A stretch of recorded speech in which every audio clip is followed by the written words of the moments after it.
जय श्री श्याम मित्रों, मैं हूं आपका ज्योतिष मित्र पंडित हर्ष। एक बार फिर से आपका हमारे YouTube चैनल एस्ट्रो पंडित हर्ष शर्मा में स्वागत है।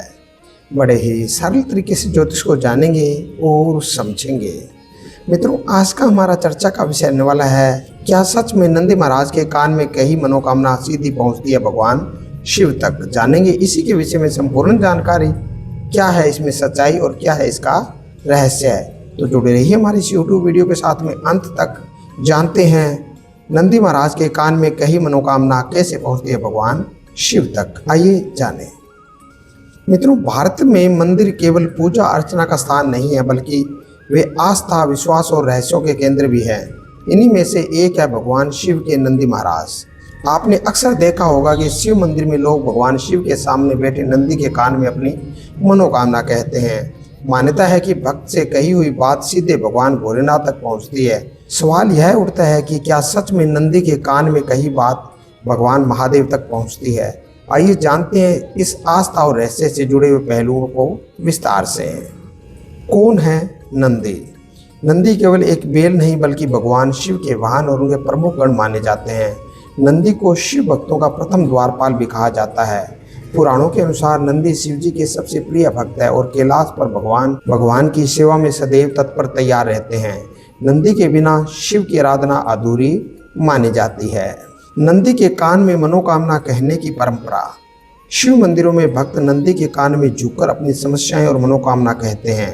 मान्यता है कि नंदी अपने कानों से वह सब सुनकर तुरंत भगवान शिव तक पहुंचा देते हैं। यही कारण है कि हर शिव मंदिर में नंदी की मूर्ति शिवलिंग की सीध में आमतौर पर प्रवेश द्वार के सामने स्थापित की जाती है। पुराणों और शिव पुराण में उल्लेख है कि नंदी महाराज शिव के मुख्य गणों में से एक है और भगवान के संदेशवाहक भी।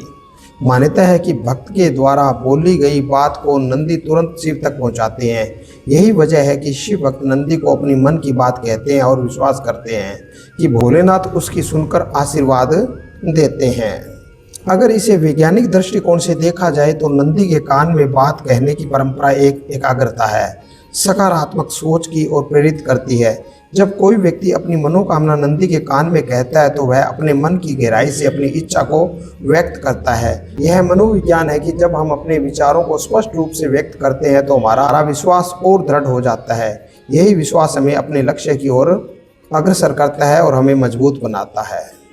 क्यों बैठते हैं नंदी हमेशा शिवलिंग की ओर?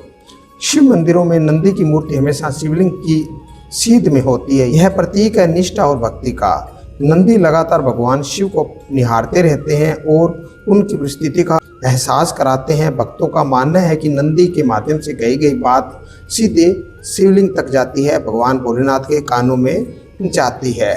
नंदी और भक्तों का भावनात्मक रिश्ता। शिव भक्त मानते हैं कि नंदी न केवल संदेशवाहक है, बल्कि वे शिव और भक्तों के बीच एक पुल है। जैसे एक बच्चा अपने मन की बात अपने प्रिय दोस्त को साझा करता है, वैसे भक्त अपनी समस्याएं नंदी से साझा करता है।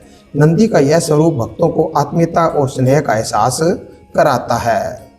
भारत के हर मंदिर में नंदी की स्थापना होती है, चाहे वह काशी विश्वनाथ हो, कर्नाटक का नंदी हिल्स मंदिर हो या फिर दक्षिण भारत के प्राचीन शिवालय। हर जगह यह परंपरा आज भी उतनी ही आस्था और विश्वास के साथ निभाई जाती है। मित्रों, ये थी कुछ खास और विशेष जानकारी नंदी महाराज के बारे में। आज हमने जाना नंदी महाराज के कान में कही बात कैसे भगवान शिव तक पहुंचती है और उनको हम अपनी बात कहते हैं तो भगवान हमें कैसे आशीर्वाद देते हैं। जाना इस परंपरा और रहस्य के बारे में, जाना धार्मिक मान्यताओं के बारे में। इसी तरह की और अन्य जानकारी जानने के लिए जुड़े रहिए हमारे इस चैनल के साथ में। हमारे इस चैनल पर ज्योतिष को बड़े ही सरल भाषा में बताया और समझाया जाता है। आज के लिए बस इतना ही मित्रों। जय श्री श्याम।